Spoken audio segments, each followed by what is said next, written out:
Tonight, murder mystery in Maryland. The wife of a prominent surgeon is found murdered inside her lavish home. Did she know her cold-blooded killer, or is the suspect still lurking in her upscale community at this hour, waiting to strike again? And what sent a family friend to the victim's home in the first place? Then, a desperate manhunt for a mother and father accused of unspeakable acts of violence against their own flesh and blood. They are believed to be on the run with their other two young children.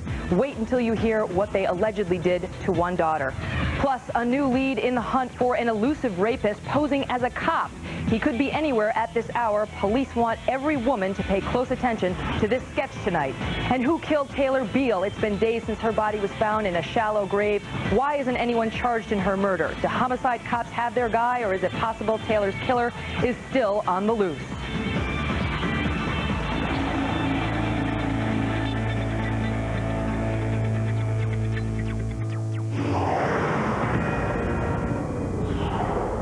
This is a Fox News alert. Police are on the lookout for an Oregon couple accused of unspeakable violence against their 15-year-old daughter.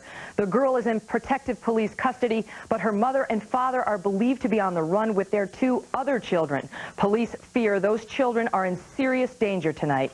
Good evening, everybody. This is the Big Story Weekend, and I'm Megan Kendall. Joining us now from Portland, Oregon is Detective Kelly Jones of the Washington County Sheriff's Department Child Abuse Unit. Detective, thank you for being here. What can you tell us in terms of the latest on leads for these folks?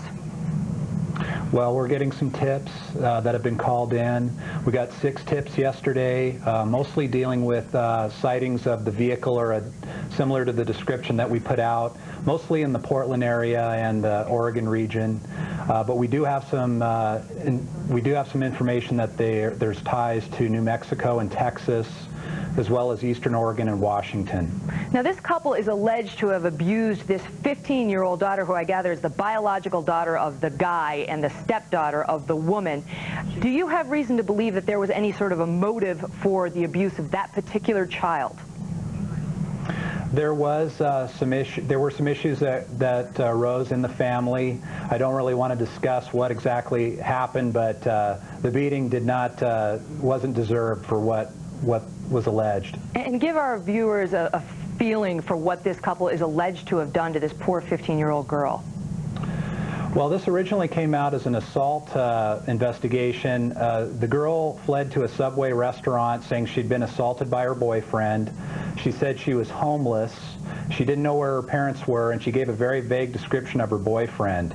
We didn't really have a whole lot of information to go on, but she was obviously assaulted. It wasn't until we had some citizens come forward with information that they knew the family, they knew the situation there, and that got us pointed in the right direction, and that's where we are today. And now this couple is alleged to have kept this poor 15-year-old girl in a trailer, locked in a trailer next to their camper. Do I have my facts right? That's correct. The girl disclosed to us that she'd been assaulted by her father and stepmother, to include with hands, a belt, and an axe handle. She was then locked in a storage trailer, secured with a screw for 2.5 days. She was forced to use a bucket to go to the bathroom. She had a pillow, a blanket, and they gave her food and water. And it wasn't until her dad came in to assault her again with a sledgehammer that she managed to escape to the Subway restaurant, which was about 75 feet away. Detective Jones, do you have any reason to, why would this girl have said that it was her boyfriend and that she was homeless, instead of just telling the truth, which is allegedly that her father was beating her? Well, the girl was very apprehensive about giving us information because she did not want her parents to get in trouble. And that's kind of a common theme in child abuse investigations, is that children, they think it's their fault and they don't want to get their parents in trouble, and that's not the truth. It's never their fault. And so do you have any doubt that she's telling the truth now, that in fact it was the father that abused her? I have no doubt whatsoever. Wow. Detective Jones, best of luck to you, and good luck with this case. Thanks very much. Joining us now from Portland is Beth Lamascus, the woman who first found the 15-year-old girl in this case. Also in Portland, the family's landlord, Donna Raybox. Welcome to you both. Now, actually, I'd like to start with you, Beth. You work at this Subway where this 15-year-old girl ran to after she escaped the trailer when her dad came in with a sledgehammer. Tell us what you saw when she first came in. When she first came in and she was, she looked really bad. She looked really beat. and she came and fell behind the wall and was hiding there. And I mean, was it obvious to you that she had been assaulted? Oh, yes. What did she look like? Like, what were her injuries?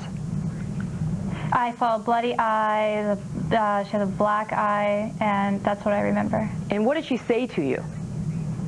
She said, "Can you please help me? I've been beat." Was it obvious to you at the time that this wasn't a hoax, that this was real? Oh no, this is definitely real. I mean, what are your feelings, Beth? You're just working at the subway trying to do your job and you see this come in. What's your reaction when this happens? Let's get her help. And did you? I mean, did you call the police? What'd you do? I called 911. Now, Donna, you were the landlord to this couple. I guess it's some sort of a trailer park, a park where trailers can park, and you knew them. Tell me, what kind of people were these? Put aside the most recent allegations. They appeared to be normal people. The kids were well kept. The girls, you know, had clean clothes, the hair done. And the boy was always outside playing, and I only saw the mother once because she kind of stayed inside the trailer. Now, from what I understand, the 15-year-old who was abused is the stepdaughter of that mother, but the other two children, the 13-year-old and the 18-year-old boy, are the biological children of both of these parents. Did you see a discrepancy, Donna, in the way that they treated the 15-year-old versus the 13 and the 8-year-old? No, she looked different, you know, because she had short hair and she just, you know, her features were just different. But no, I didn't see any favoring or anything. And were you aware of any incidents of abuse prior to this one? Yes. Well, I don't know about prior because I don't know what the date was in the subway incident, but I had heard an incident outside my office room, which is just right behind the trailer. I heard yelling and crying, and the boy was trying to stop his dad. He told one of the siblings to run, and it was clear he was trying to intervene, but first the girls started crying, and then the boys started crying. And did you ever see this dad act in anger or yell or throw anything? Did you personally witness that at all? No. So, I mean, I take it then that this wasn't a total shock to you because you did hear some incidents with the family. What's sort of the buzz around the area about what's actually gone on here? What might be the motive that the detective was loath to share with us? I can't imagine. Wow. Neither can I, but I certainly hope the police get to the bottom of it. Beth, Donna Ray, thank you both very much. Up next, a terrifying new twist in the manhunt for a person accused of killing a 13-year-old girl and 2 other women. Police say he may be trying to assume a new identity. So where is he hiding? Also ahead, the wealthy wife of a prominent surgeon is murdered in what should have been the safety of her own home. Did she know her killer? I can't still believe it. I can't believe who would do such a thing.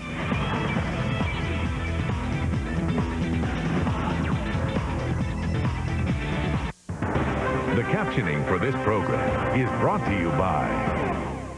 Don't think your smelly arthritis rub affects anyone's sleep? Try odor-free Aspirin Cream. It's long-lasting and clinically proven to relieve pain. Aspirin-free Aspirin Cream. Now everyone can sleep.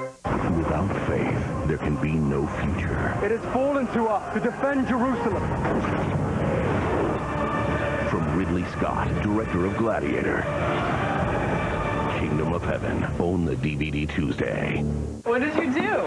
I had to fire the guy. You know what just hit me? We should go to Outback for the new Karen Citrus Chicken. Marinated, seasoned, charred, grilled in a citrus glaze. Mind if I join you? Try something bold. Outback Steakhouse. No rules, just right.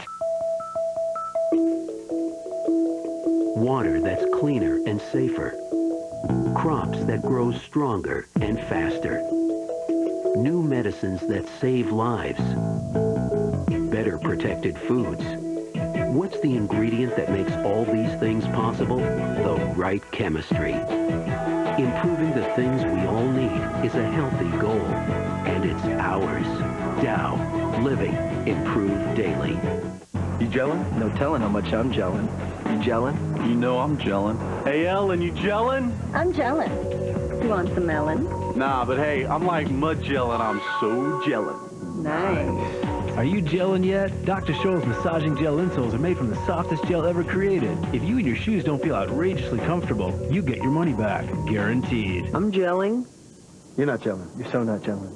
Are you gelling? Dr. Scholl's. For a valuable coupon, go to drscholls.com. The best is yet to come, and babe, won't it be fine? You think you've seen the sun, but you ain't seen it shine. Wait till the warm-up's underway. Wherever business takes you, Best Western is there. Best Western, the world's largest hotel chain. Stay at Best Western this fall and earn double reward points or miles. AAA members can earn triple points. Tonight, there is a late-breaking update on a disturbing story we first brought to you last week. Police in Oregon have just released this composite sketch of a rapist believed to be posing as a police officer. Now, the attacker is reportedly driving a car that looks like a police cruiser. Women should keep an eye out for an old four-door black and white Chevy Caprice. In the previous attack, police say the man used a small police light to pull the woman over. He allegedly approached her vehicle, then beat and raped her. Police say if you are pulled over by a similar-looking vehicle, use hand signals to acknowledge the officer's presence and then drive to a well-lit public place to stop. No legitimate police officer should object to you doing that. Anyone who spots the suspect in this case or has relevant information, please call the police at 541-682-4167. And now to an intense manhunt spanning at least 3 states. On September 19th, police say Ohio resident Melvin Keeling murdered his 13-year-old neighbor in her bedroom before fleeing the state and killing 2 convenience store clerks in Indiana. Tonight he is still on the run, and the teen victim's family is terrified he will return, installing alarms at the house where they're hiding and keeping 2 loaded guns at the ready. So what are the odds that this guy is back in Ohio tonight? We will talk to the victim's aunt in a moment. But first, joining us from Cincinnati is Special Agent Mike Brooks of the FBI. Special Agent, thank you for being here. Let's start with this. Any leads on this guy's whereabouts tonight?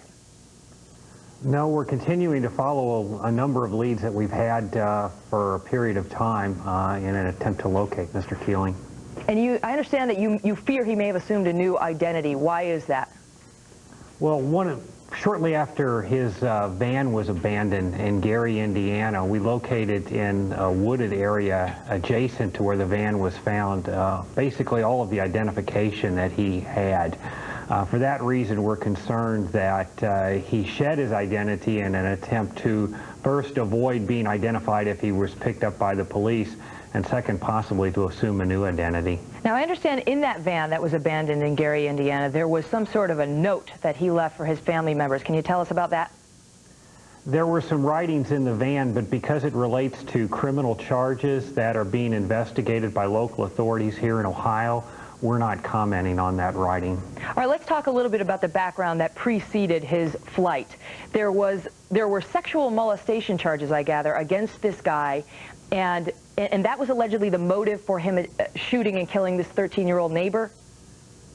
That's one of the allegations. Actually, the charges were brought against him after the murder here in Ohio. And there's been some speculation that the murder here in Ohio was related to that.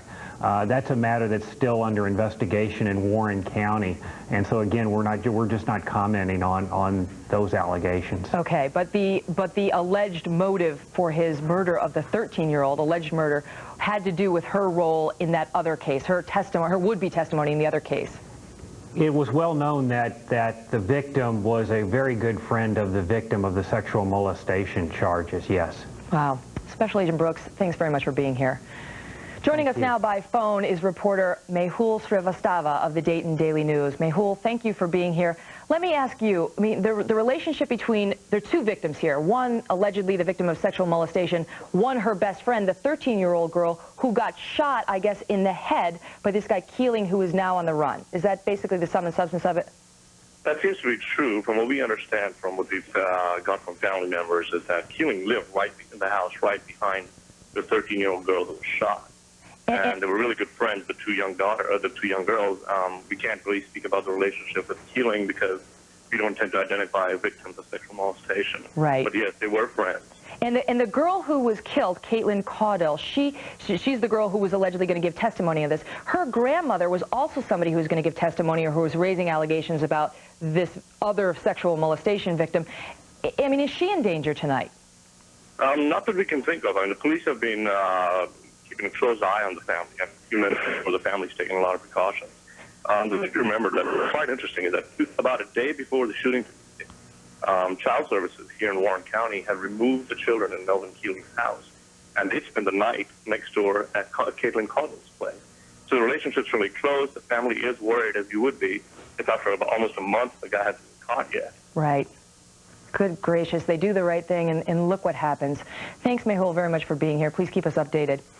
And now we turn to someone personally affected by this story. Frankie Phelps, the aunt of the 13-year-old victim, Caitlin, will be joining us from Cincinnati in just a moment. We're trying to get her satellite feed hooked up.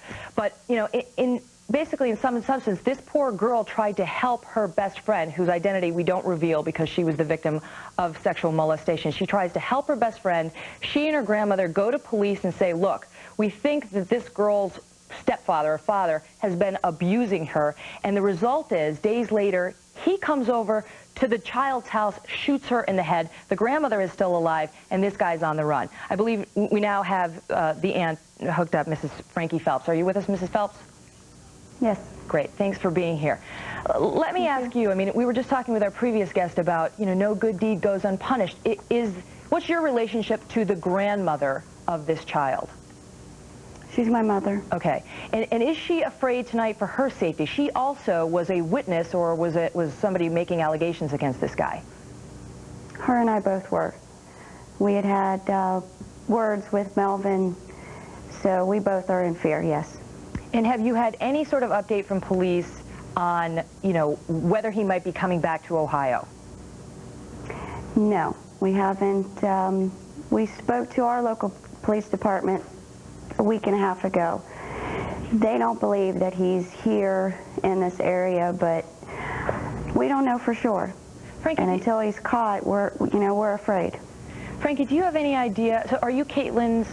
You're her aunt. Do you have any idea why Caitlin was the target and her grandmother Lisa was not? Linda, sorry, was not hurt. I don't think that he knew that my mom was home, because they know that my mom has one vehicle and it wasn't there. But it is my belief that if he pulled up and saw my mom's car there, that he would have killed my mom also. Wow. There's no doubt in my mind. He didn't like Caitlin. Caitlin didn't like him, and Melvin knew. Melvin knew none of us liked him. And the family is taking precautions tonight to protect themselves in the event that he does come back, yes? Yes, yes. Well, we're certainly glad to hear it. Frankie, thank you very much. Our condolences to you and your whole family. Thank you. Up next, who killed Taylor Beal? Her body was found days ago, and police say they think they have their man, but still no charges. So what more do they need to make their case? And later, a quiet community in a posh area of Maryland awakes to a cold-blooded murder. So who killed the wife of a prominent surgeon inside the couple's home? I think anyone would be terrified, no matter where you live, to have a murder around the corner.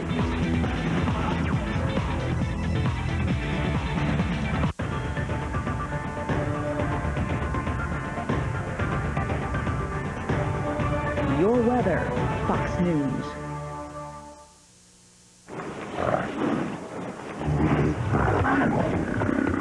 What can the herd teach us about corporate and investment banking?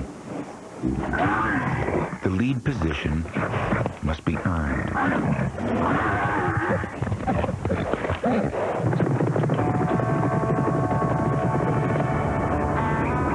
Corporate and investment banking.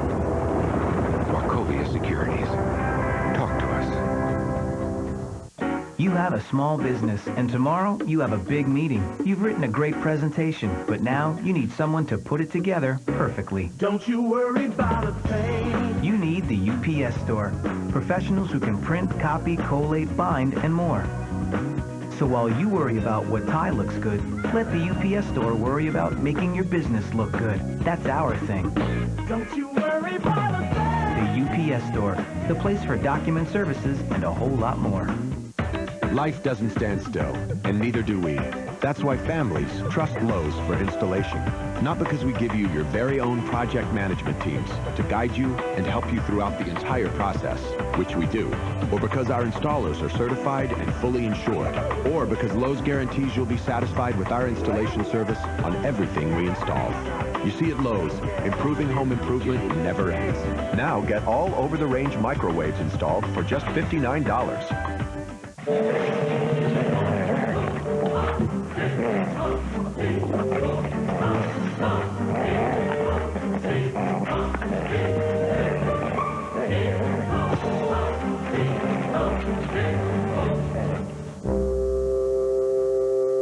Good boy. Get the Bulldog of Shredders. Fellows protects more homes and businesses worldwide. Fellows, the world's toughest shredders. Good boy. Cheers to good food and good friends. Cheers to great show. Thank you for I'm glad we're all such good coming. neighbors because I'm coming back tomorrow. Reservations only. Yeah, tomorrow's open. I feel like a superstar tonight being at your This house. is so spectacular. Better than any restaurant I've ever been to. Okay, so what is your secret? I had a little help in the kitchen. Everybody can cook with Wolfgang Puck in the kitchen. Discover Wolfgang Puck Cookware starting Friday, October 7th and throughout Columbus Day weekend on HSN. When you fall at home, Life Alert can get you help fast, even when you cannot reach your phone. When you have a heart attack like I did, and there's no one there, Life Alert was there for me. Thanks to Life Alert, you can live alone without ever being alone. And that's why I wear one. Please call 1-800-948-8844 for free information about Life Alert. That's 1-800-948-8844. Or visit us on the web at the address on your screen. Don't delay. Call us now. This is a Fox News alert. Police in Nevada are searching for a 7-year-old boy who vanished from a camping trip Saturday morning. Dozens of police and volunteers spent the night searching the area using infrared technology. Police say the child is familiar with the area, but as the temperatures fall, fears are on the rise. Right now, obviously, our biggest concern is that he could have possibly wandered into an area where he's going to be difficult to find. He may have fallen and become injured. It's a rugged area, a lot of steep terrain, dense vegetation, a lot of trees. It makes searching a little bit difficult. Our teams are trained. We have one of the best search and rescue teams in the section or in the United States. Our teams are trained to search through the night in bad weather, bad terrain. They don't stop just for darkness or inconvenience. James is 4'3" and about 50 pounds. He has brown hair and brown eyes and was last seen wearing a gray jacket, gray sweater, and blue jeans. Keep an eye out for that poor little boy. And now to the murder of Taylor Beal. It has been days since the 17-year-old college student's body was found in a shallow grave in rural Virginia. Police are questioning 38-year-old Ben Foley, who was one of the last to see Taylor, but haven't charged him with her murder yet. Taylor's mother vows there will be justice. My mind still cannot absorb the fact that someone could do something this cruel and heinous to my 17-year-old. I am positive the authorities will bring these subhumans to justice, and I pray they receive the death penalty. So why hasn't Foley, or anyone else for that matter, been charged with this crime yet?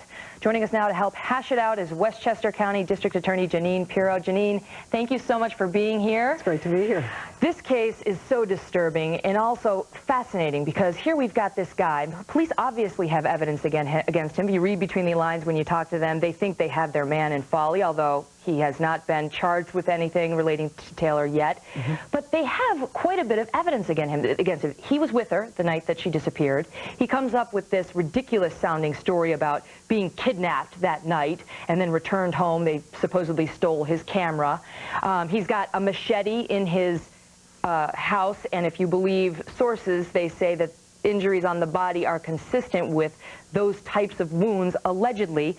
I mean, he's supposedly a deviant, if you believe the name of his own self-titled website. How much more would you need to charge this guy? Well, you know, first of all, they have him on a holding charge. They have him in possession of 16 counts of 16 items of child pornography. So there is no rush to charge him with a murder. And the question right now is whether or not anyone else was involved.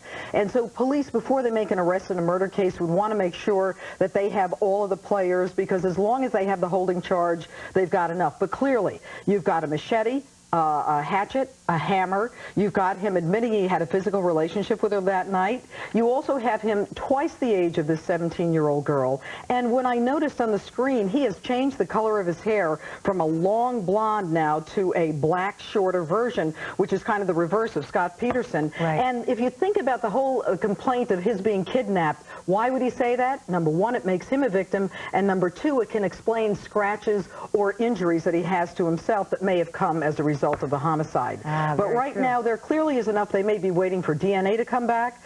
We've got to do dumps on the phone. There's forensic analysis of the computers. There's a lot more work to do, and no rush because he is in custody. And prosecutors want to put together the best case that they can, especially in a case as outrageous as this. Now, one of the best pieces of evidence that the police have against him at this point is the fact that on his computer, he had pictures of the area where her body was ultimately found. I mean, I don't know if this is a chapter from Stupid Criminal Files or, you know, what this is, but obviously this is not the brightest move for someone who may have been involved in her death. Does that suggest he may be innocent because no one would do something so ridiculously dumb? I think that most criminals think they're never going to get caught. I think they think they're brighter than they truly are. They don't realize that when they come up against people in law enforcement who are experienced, who've seen this and done this before, they don't expect that they're going to be as smart or as savvy as they are. But you know what concerns me about this case is the internet and the role that it played in terms of the communications. You have a 17-year-old girl, certainly in college, old enough to go to college, but you know what, still a teenager. And parents need to talk to their kids about the fact that, you know, the inhibitions are reduced when you start communicating with someone online. And she may not be a good judge, or our kids are not as good a judge as they think they are of separating good from evil. I couldn't agree with you more. We've both been 17-year-old girls in our past. You think you know everything, but you don't. I mean, you have to rely on the rules your parents have taught you and not just what you think is good judgment. And the fact that you're away at college doesn't mean that all of a sudden you're mature, and parents need to tell this to their kids. They need to tell them that even if you're going away as a college student, you've got to be with a friend. You've got to let people know where you're going. You can't meet offline with people that you met online. And one question real quickly, autopsy results should be coming out. How important is determining the cause of death and pursuing a homicide charge? Well, it certainly is important, but the truth is that we clearly have a homicide here. We're going to find out whether it was a shooting, a strangulation, or blunt force trauma. We're going to find out whether or not any of those instruments that he's in possession of, including the weapon that he's charged with, could be the facility for the instrument used in the crime. Hope the Senate race is going well. We're going to stay tuned. All is well? It's terrific, thanks. I'm really excited about it. Great. I'm glad to hear it. Thanks for being here, Jeanine Pirro. Coming up, Natalie Holloway's mother takes on an Aruban cop over the controversial search of the prime suspect's home. This is an interview you have not seen. But first, a successful doctor's wife is murdered in their upscale suburban Maryland home. Friends and family are tight-lipped tonight. Is it possible the killer was no stranger?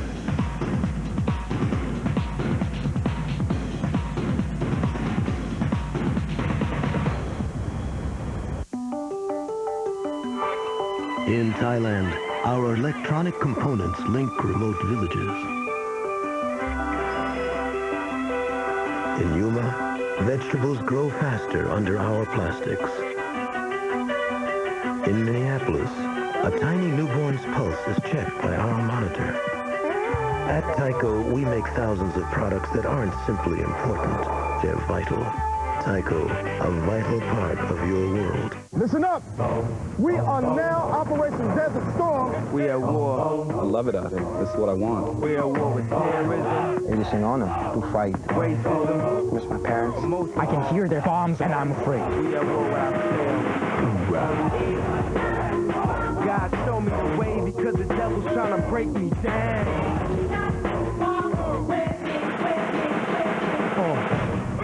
Welcome to the saga. Rated R. In theaters Friday, November 4th.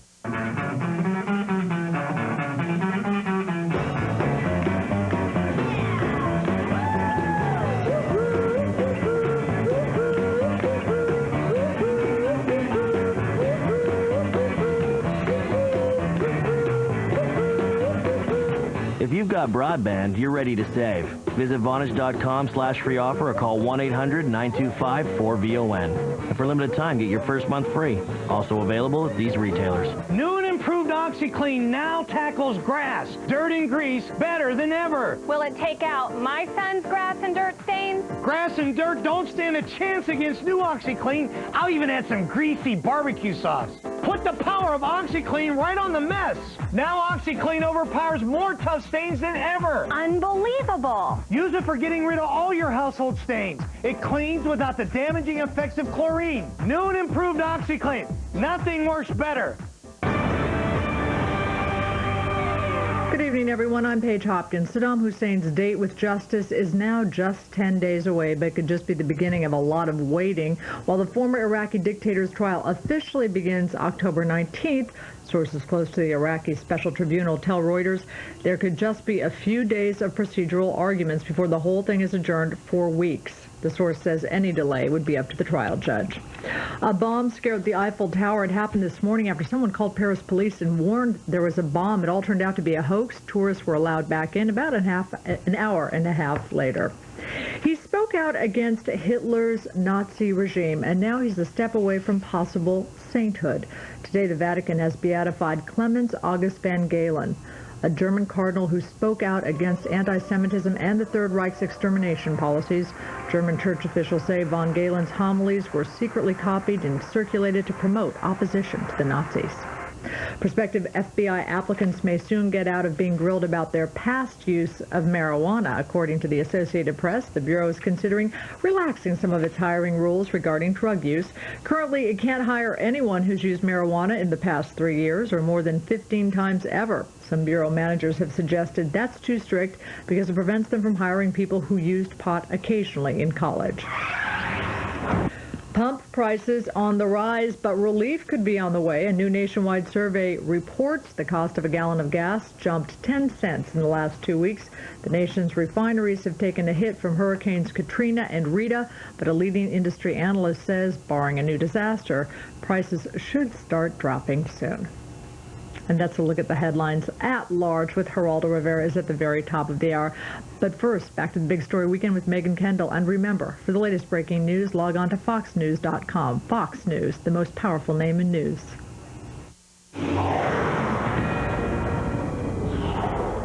This is a Fox News alert. Police in Maryland want to know who murdered the wife of a prominent surgeon inside their posh Potomac home on Thursday. At this time, it's a very open and active investigation. We await the results of an autopsy to tell us the exact cause of death. Preliminarily, our detectives believe the victim was suffering from blunt force trauma. Welcome back to the Big Story Weekend. I'm Megan Kendall. Joining us with the details is reporter Clarence Williams of The Washington Post. Clarence, thanks for being here. Let's start with this. Any suspects in this case? None that the police have talked about up till now. The police have not released a great deal of information concerning this case since they first were called to the Potomac home on Thursday night.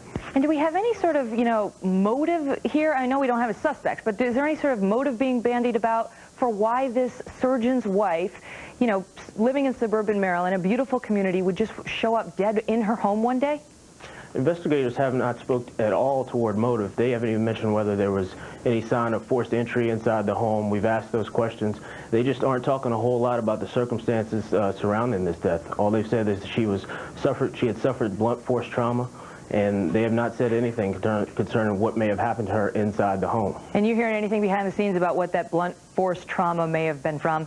Not at all. Not at all. This is kind of certainly a rare case. Montgomery County is one of the most upscale counties in the country. Homicides are very rare in the county. They number maybe a little more than a dozen every year. Most of those are closed with an arrest. However, in this case, they just don't seem to be releasing a lot of details. And what's the deal? This woman worked in her husband's surgery office, but apparently he didn't notice anything strange about her not being there until 1 o'clock in the afternoon. Does she not work there full time? Do you know why it took so long in the day for him to think something was wrong? From what I've gathered from talking to some people who had showed up at the Mackey's home on Thursday night after she was found dead, she had only worked occasionally, I believe, in the office. She had worked for many years as he developed his practice, I believe. But it was not necessarily that she worked there every day. I could be mistaken about that because there isn't a lot of information that's coming out about this family right now, coming from their friends or from the family. So he sends his friend over to check on his wife because he's concerned about her. The friend, I guess, goes into the house. I don't know if he had a key or if you know, and he finds her. Was she alive at that point, Clarence? What we've been told is that she was found unconscious inside of the home. The police have not even said whether she was found in the living room or the bedroom. It's our understanding that she was unconscious and that when police arrived, they declared her dead at the scene. Did they have any children or any other family in the area? They have two children, a daughter and a son, both in their 20s. Some of the folks that I had spoken with at the crime scene on Thursday night described the family as a very close-knit family, that they were all very close. But other than that, we don't know a great deal about them. Wow. Well, Clarence, thanks very much for the update. We do appreciate it. Keep us updated. Well, police, friends, and family aren't saying much about this mystery, as you heard Clarence say, but here to tell us what homicide cops are doing to find the killer is Rod Wheeler, former D.C. homicide detective. Hi, Rod. Hi, Megan. All right, well, let me ask you this. You know, they're not saying much. We don't know whether there are any suspects. We don't know what the motive was. You come to this case, this seems to be a perfectly upstanding member of the community. Doesn't seem like there's any criminal history involved that we know of. How do you start to crack this case? You know, Megan, I've seen a lot of cases like this as well. Now, there's a reason why the Montgomery County Police have not offered a lot of information in terms of exactly what they found on the crime scene. Let me just tell you and the viewers real quick the reason why, and it makes a lot of sense. Right now, the police aren't exactly sure if this was a case where involving somebody coming into the home or somebody that was already there at the home that she was familiar with. So what the police are going to do as I speak right now, I'm sure they're doing this, they're interviewing relatives, friends, and people from outside of the home to see exactly how much they know about the manner by which she died. That way, they're going to be able to center in on a person of interest. So on a new case like this, don't be surprised when the police don't offer a lot of information. It's normal par for the course in a criminal investigation. Now, I got to ask, there's been no allegation whatsoever that the husband had anything to do at all in this that we know of. But, of course, in any spousal murder or death case, they tend to look at the spouse. I mean, how hard are they going to take a look at her husband, the surgeon?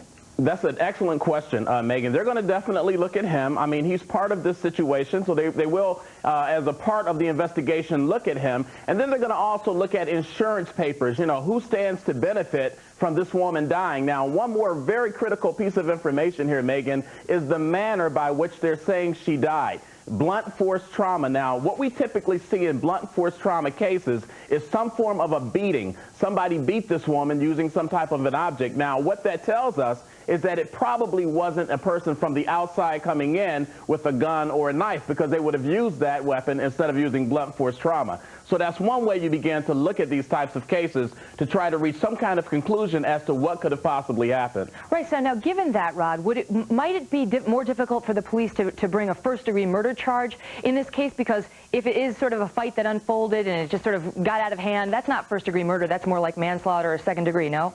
That's right. But you know what? It just depends. It just depends on whether or not this was all premeditated. Now, of course, premeditated being this was a planned event. This could have been a premeditated event. Now, what someone also mentioned to me earlier today about this case was the fact that the doctor actually called a friend of his to check on his wife.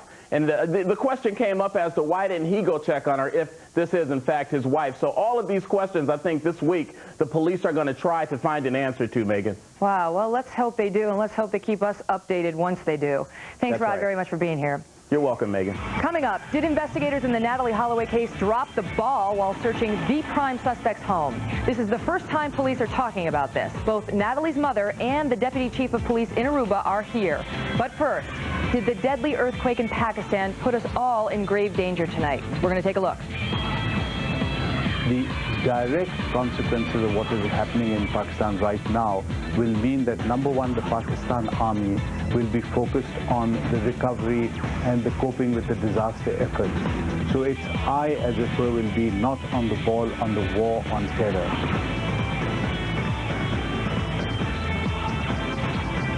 Introducing the new 2006 Cadillac DTS. With the Northstar V8 and the world's fastest reacting suspension system,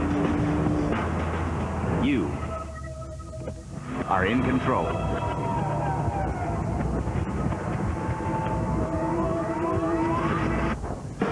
The new Cadillac DTS. Cadillac. Breakthrough. Today, a soldier sees a snapshot of the terrain. A pilot, an image of the airspace. The commander, a view of the mission. But they're all part of a bigger picture. That's why Boeing is helping create a remarkable network to gather and analyze data from every source, then deliver the right information instantly. So the bigger picture is a safer world. Boeing, forever new frontiers. So these are the roads. Think of the special. You don't have a special. Oh, what can I get you? Also the special. Rules of the road. You're one of the Don't go don'ts for whom they were made. The rules of the road. No. Then suddenly this, the Nice place. end of the road. I think I'll do a cannonball. Don't do a cannonball. Fairfield. For travelers who know. You torched your car. Why? Practicing for hell. On October 21st. Pleased to meet you. What's the matter, Henry? What if one man's nightmare? That's my father. You told me your father was dead. He is dead. They next him walking out the door. Became another man's reality. I spoke to him when he left him an hour ago. He's been dead for months. From the director of Monsters Ball, Ewan McGregor, Naomi Watts, Ryan Gosling. I wish you didn't have to see this. Stay. Rated R. October 21st, only in theaters. Sir Arthur, a giant sloth has attacked our service up at Slough, bringing great unrest to the customer base. Consultant Ned, what do you advise? You must build a giant catapult to fire the greatest of projectiles at the sloth. What kind of projectile? Are you suggesting we throw money at the problem? Precisely. And thus Sir Arthur saw the need for IBM consultants, who actually are accountable for results. Tonight, there is word the deadly earthquake in Pakistan hit an area where Osama bin Laden is believed to be hiding. And there are fears Pakistan's military will be so overextended with the search and rescue efforts that the Taliban will have free rein to plot more terror. So how much of a concern should this be to us at home? Joining us in Washington, former CIA officer Michael Swetnam, CEO of the Potomac Institute for Policy Studies, and here in New York with me is Harvey Kushner, terrorism analyst and author of Holy War on the Home Front. Welcome to you both, gentlemen. Harvey, let me start with you since you're in studio with me. What reason do we have to believe that Osama bin Laden may have been taken out by this earthquake? Well, we have some intelligence, and there are a variety of areas we might be that in northwest Afghanistan, he might be in that particular area. So, in fact, if the quake reached that area and did some damage, it's possible that he could have been injured or taken out. But we don't know that. And Michael, if he is dead, how and when will we ever know? Well, we may not know for quite some time. Remember that the network operates pretty autonomously around the world. Bin Laden is the figurehead who gives a speech every 6 months to a year, but in fact most of the operational control of the network either happens because his deputy Ayman al-Zawahiri does it, or it happens at lower levels. The network would also, if bin Laden is killed, I'm sure, attempt to keep the facts secret for as long as they could. It would not set well with the faithful around the world to have their prophet, if you will, killed by an act of Allah on October the 9th, when in fact the networks were reporting that bin Laden was going to strike the New York subway system. So it doesn't sit well that the prophet would be struck down by an act of God right, on Harvey, that day. Do you agree with that? They were saying there were some rumblings after Katrina hit that some Islamic extremists were saying that was God punishing the United States. How do people who think that way justify something like this happening? Well, he's right. They wouldn't want to. They wouldn't want to have it as a natural disaster, rather taken out possibly as a martyr by the enemy, the evil of the United States or the West. So that is something to consider. But, I think the situation here is not so much Osama bin Laden, is really the focus should be on Musharraf. Because what are the Pakistanis going to do in this situation? Remember, they were trying to do something with Osama bin Laden, and they were giving us some help. Sometimes they weren't. But now the focus there is going to be totally on with the natural disaster. And this takes away precious assets that he has, finite resources to deal with this situation. If he doesn't do a good job, he could possibly be unseated for the wrong reasons, and this would hurt us in the war against terrorism in that particular region. Right, and Michael, now, of course, the U.S. is overextended financially, some would say, because of the recent disasters that we have suffered, which may ultimately lead us to give less to help with this disaster. How does that play into what we were just discussing about how we need to sort of be funneling money into there to help them rebuild so they can help us in the war on terror? Actually, this is an opportunity for the United States. This is a chance for us to help win over some of the hearts and minds in the Pakistani population. Certainly the Pakistani government, Musharraf and his government, support us and have been supporting us tremendously in the war on terror, but more than half of the population in Pakistan in fact support Osama bin Laden, and he's quite a hero there. If the United States gives generously and is seen publicly to be helping the government rebuild during this time of need there, we might overcome some of that hatred for the United States that exists in that area. Do you agree with that, Harvey? No, I don't, Michael. I think, quite frankly, that's a long-range goal. I think short range, as more than 50% hate us, and I don't think you can win it over with money. They'll take money from us, but they're going to go ahead and challenge the United States. I think this is a very serious situation. I don't think we win the hearts and minds of the Pakistanis by giving money. I think we need to prop up Musharraf and keep him alive and well. But how do we do that if it's not financially? Well, it's financially in some other ways, too, with helping with intelligence those who would try to unseat him. You know, quite frankly, money is important, but, you know, there's other things that are involved here as well. Wow. Well, disturbing. Let's hope it works out okay. Mike and Harvey, thank you both very much for being here. Thank you, Megan. Up next, an explosive interview with a lead investigator in the Natalee Holloway investigation, plus Natalee's mother and more of that chilling audio tape of one of the main suspects, Deepak Kalpoe. I knew in a moment I was having a long time. Let them start a trial and get this over with. I don't care.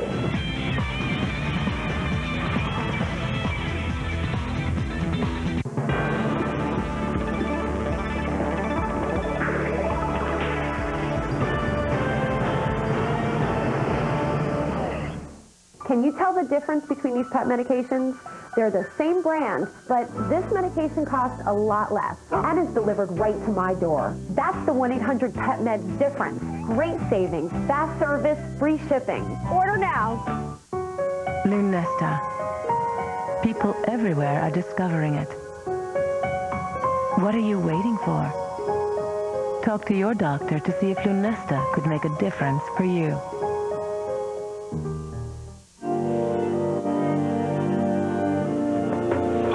Not glaring.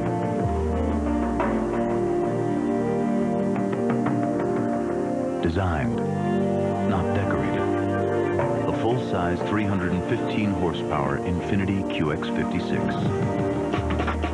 A refined, tailored reward. Infiniti. Playing this month on Dish Network pay-per-view. I am a Red Sox fan. Oh, God. She wants me to give this up? Fever pitch. If you're not willing to sound stupid, you don't deserve to be in love. He's getting married. What are you doing here? I'm gonna go. A lot like love. Take a break from routine TV. Order a movie from Dish Network pay-per-view. He shows no mercy. He's an absolutely despicable human being. But can his ruthless ways dethrone a dangerous animal? Batista, Eddie Guerrero, the World Heavyweight Championship. Plus, father and son join forces to bring down a phenom. Randy Orton and Cowboy Bob Orton versus The Undertaker. WWE No Mercy, live Sunday, October 9th on Dish Network pay-per-view. Hi, I'm Davu, host of our new weekend morning show, Weekend View, on the Weather Channel. We're taking weather to a whole new place. Each week, we'll connect you to the things you love to do and the places you want to be.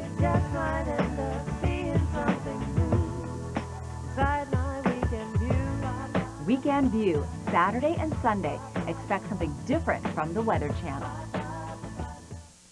Defined abs. Everybody wants them, but they're so hard to get. That's because the real secret to getting great abs involves two key factors. variety in training routines, and nutrition insights to reduce fat deposits so you can see results. New from Fitness Made Simple comes 6-pack abs with John Baisdow, the complete abdominal sculpting video. It offers 3 different home workouts and fat-fighting nutritional tips. Call now to order 6-pack abs with John Baisdow. Fitness Made Simple, bringing real results to real people. And now to the Natalee Holloway investigation. It has been more than 4 months since the teen vanished with 3 young men in Aruba. And tonight you will hear for yourself the controversial audio tape where one of the main suspects claims that all 3 men had sex with Natalee Holloway. Very quite frankly, just like a slut. Soft like one. Would go in a car with 3 strange guys, and her mother claiming her to be with the really shoes. Not with the BS already. In addition to that, there are a lot of questions tonight about the police's search of the prime suspect, Joran van der Sloot's house. Joining us by phone to talk about it is the Deputy Chief of Police in Aruba, Gerald Dompig. Deputy Chief, thanks for being here again with us tonight. Let me just start with that tape of Deepak Kalpa, which is just so disturbing. Whether he is involved in her disappearance or not, for him to be talking about her that way suggests a callousness to her death or disappearance that suggests he just doesn't care about this person. I mean, does it disturb you? You're the Deputy Chief of Police. You are looking into this investigation. What is your reaction to hearing that? Well, we were just as disturbed as you were. It's very important for us to get our hands on this tape, and that's why we requested right after the Dr. Phil show. We requested formally, officially, to see or to get the tapes, but then we would like the original tapes to make sure that it isn't something that is altered with.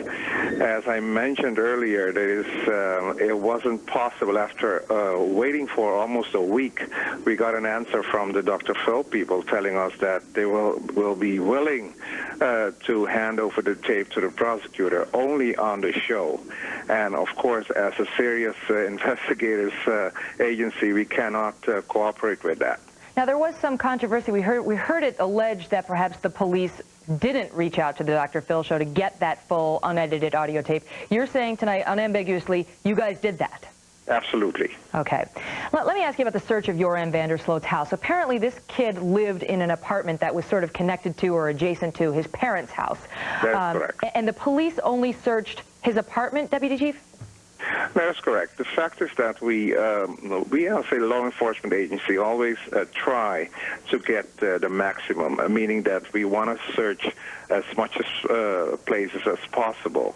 And we were not granted by the judge a search warrant for the complete house. We only received a warrant for the apartment. But what about after Paulus van der Sloot was arrested? Couldn't you get a warrant to search the house then? Was also denied. We were a bit disappointed with that, but the judge was coming from another island, I have to point out, that still said that he didn't see enough, we didn't make a good enough case for us to get a warrant. All right, I've got 15 seconds left, but do you have a warrant now to search the house? No, not yet, but it's still on our wish list. Wow, well, let's hope you get it. Deputy Chief, thanks very much for the information. Let's bring in Natalee's mother now, Beth Holloway Twitty, who is in her home state of Alabama tonight. Beth, thanks for being here. Thank you, Megan. I know that you've heard this tape and you heard the Deputy Chief's reaction to it. I mean, are you hearing something different about the police's efforts to obtain the full, unedited audio tape of Deepak Kalpa's statements? Well, absolutely. There is some controversy over if that has been initiated or not. And, you know, I spoke with the Dr. Phil producers this morning, and they had specifically stated that their request from the prosecuting attorney's office had not come in yet. So, you know, where this fault lies, I'm not sure. And I certainly hope, though, that this will be turned over soon so we can begin with this. Right, because last night on this show, the Deputy Chief seemed to leave the door open to the possibility, as you and I have discussed before, Beth, that a sex crimes charge could possibly, not definitely, but possibly result, you know, if you put together what Deepak Kalpa says on that tape with the other admissions by these 3, that she was fading in and out of consciousness on the night that Deepak Kalpa claims they all had sex with her. Oh, absolutely, and I hope that initiation for the request of the videotape comes in tomorrow to the Dr. Phil Show from the Attorney General's office in Aruba, because we really need to act on this quickly. I wonder if it's just a matter of semantics, because he's the Deputy Chief of Police, he's not the prosecutor. I hope the Dr. Phil Show is not just waiting for a more official request from prosecutors as opposed to police. Did they give you any sense of that, Beth? You know, I'm not sure, you know, I don't really want to get involved in, you know, who said what, but from what I understand, the request has not come through to the Dr. Phil producers or to his show. And how about your reaction to this news that when they searched Joran Vandersloot's apartment, they failed to search the main house that was connected to that apartment that his parents lived in, that of course he had access to? Oh, you know, I found that bombshell was dropped, I guess, the first week in August. I had a meeting with the prosecuting attorney, and when I asked if the primary residence was searched, her response was no. I could not believe it because, you know, Jug and Dave and I had known early on that in one of Joran's statements, he specifically states that he brings Natalie to his home at 1:40 a.m. on the 30th. Right. And I wanted to follow up with you, Beth, on something else that we talked about earlier in this show when we were talking about Taylor Beal, who I know you're familiar with. You know, Natalie was 17 years old, and she goes off to, you know, Aruba. Taylor Beal was 17 years old. She goes off to college. Both of these girls, well-educated, smart, pretty, good families, you know, had sense talked into them by their families before they went away, and still met with very disturbing ends. I mean, what's your thought on how to get these young girls to sort of behave better even when they have the good foundation? Well, I think that all of our young daughters have to be aware of their surroundings and the people that they're becoming involved with. But, you know, and I think of the cases like Taylor and Natalie, I mean, these two young girls did not stand a chance as far as to see what was coming. And, you know, I think of Taylor when I think of Natalie. And, I mean, I think of Natalie with these three suspects that, you know, they took her before she knew what had happened to her. And, you know, sometimes these young girls just don't stand a chance. Right. I mean, I couldn't agree more. And, you know, what's your reaction to seeing this tape of Joran Vandersloot over there in Holland at college where Natalie should be right now? Well, you know, my mind goes back to the judge that released Joran Vandersloot. And also think of now when I'm hearing that, you know, it's the judge that decided that the primary residence needed to be searched. I'm just wondering just how deep and just how large did Paulus Vandersloot's political connections go? Does it go to the judges that fly in from Curacao? Does it come from The Hague? I mean, who are these political people that are lobbying for Joran Vandersloot? It's just mind-boggling. It's pretty amazing they didn't search that house. Beth, thank you very much for being here. Up next, big news to tell you about. It involves a familiar face right here on Fox News Channel. Here's a clue. He's a guy with a big mustache. Don't miss it. He's on the bus, go where, all through the town. The mommy's on the bus, go. Hello? Mr. Brown, this is your BMW service advisor. Would you like to schedule an oil change? How did you know I needed an oil change? Your car called and told me. What else did it tell you? That's it. Great. Teleservice from BMW. The first car smart enough to call when you need service. BMW, the ultimate driving machine. I've been to Louisville, Nashville, Knoxville, on before to Hackensack, Cadillac, Fond du Lac, Davenport, Idaho, Jellicoe, Argentina, Diamantina, Pasadena, Catalina, Steve, what I mean. I've been everywhere, man.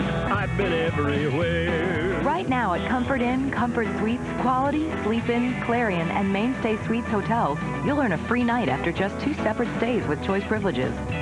For reservations, visit choicehotels.com. I've been everywhere. Choice Hotels. We'll see you there. There are sports drinks that help you to fly, to soar, to defy gravity. But who's there to help when you hit the ground? To promote healthy knees and joints, one company wanted to make a drinkable dietary supplement. They turned to Cargill, where scientists created a good-tasting liquid form of key ingredients, resulting in a solution for healthy joints that's easy to swallow. This is how Cargill works with customers. Lots of Wi-Fi users work in coffee shops, which aren't always the best places to work. Wouldn't it be great to work wherever you wanted instead of only in hotspots? Now you can with Verizon Wireless Broadband Access. Wi-Fi only works in limited locations, while Broadband Access is the nation's largest high-speed wireless broadband network and is expanding coast to coast.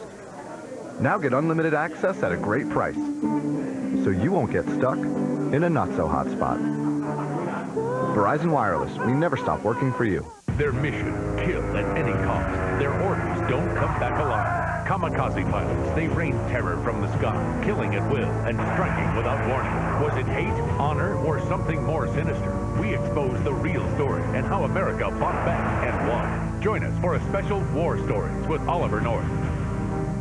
Fox News Channel's acclaimed series, War Stories with Oliver North, is now available on videotape. Call now, 1-800-933-0760. Before we leave you tonight, let's check in with Geraldo Rivera, who is going to have an historic night on At Large in just a few minutes. Geraldo. Well, Megan, it is my last dance here on the Fox News Channel, at least for now. The program At Large is being transferred over to the broadcast side of the Fox family. So tonight's our final farewell, maybe not final. I hope people who watch my show watch us on the broadcast side of the Fox team. Megan? Geraldo, thanks. It is the end of an era, and we will definitely be watching. Best of luck to you. That's it for us tonight. I'm Megan Kendall in New York. Keep it right here on Fox, the most powerful name in news. Right now, don't touch that remote. Geraldo Rivera is on deck.